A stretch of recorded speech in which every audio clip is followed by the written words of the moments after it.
TVK தலைவர் விஜய் அவர்கள் முதலமைச்சர் ஆவாரா அப்படின்றத நம்ம பொறுத்திருந்து தான் பார்க்கணும். ஏன்னா இப்போ பார்த்தீங்கன்னா அசெம்பிளி தான் வந்து ஃபார்ம் ஆயிருக்கு. ஏன்னா எந்த கட்சிக்குமே வந்து மெஜாரிட்டி இல்லை. ஆனால் இருந்தாலும் தனி கட்சி பெரும்பான்மையோட வந்து டிவிகே தான் வந்து ஒரு 107, 108 சீட்டில் இருக்காங்க. ஏன்னா இதுக்கு மெஜாரிட்டி வந்து 118 தேவைப்படுது. ஸோ இப்போ எந்த கட்சியோட அலைன்ஸ் வைப்பாங்க அப்படி தெரியல. ஏன்னா நான் முதல் கவர்னர் வந்து கண்டிப்பாக டிவிகேவை தான் கூப்பிடுவார். கூப்பிட்டுட்டு மெஜாரிட்டியை வந்து நிரூபிக்க சொல்லுவார். இல்லை ஒருவேளை கவர்மெண்ட்டை ஃபார்ம் பண்ண சொல்லிட்டு அதுக்கப்புறம் சட்டசபையில் வந்து வாக்கெடுப்பு நடத்தி மெஜாரிட்டியை நிரூபிக்க சொல்லுவார். ஸோ இது எப்படி நடக்கும்னு தெரியல. விஜய் என்ன முடிவு எடுப்பார்? இல்லை யாராவது சின்ன கட்சியோட அலைன்ஸ் வைக்க முயற்சி பண்ணுவாரா? இல்லை காங்கிரஸ் இல்லை அதிமுகவோட அலைன்ஸ் வைக்க முயற்சி பண்ணுவாரா?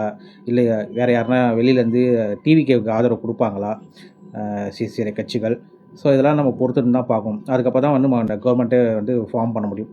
ஸோ பொறுத்திருந்து தான் பார்க்கணும் விஜய் என்ன முடிவு எடுக்க போகிறாரு அப்படின்றத இன்னும் வரும் நாட்களில் கண்டிப்பாக தெரிஞ்சிடும். ஸோ வெயிட் பண்ணி தான் பார்க்கணும். நீங்கள் என்ன நினைக்கிறீங்க அப்படின்னா கண்டிப்பாக உங்கள் கருத்துக்களை கமெண்ட் செக்ஷன் சொல்லுங்கள்.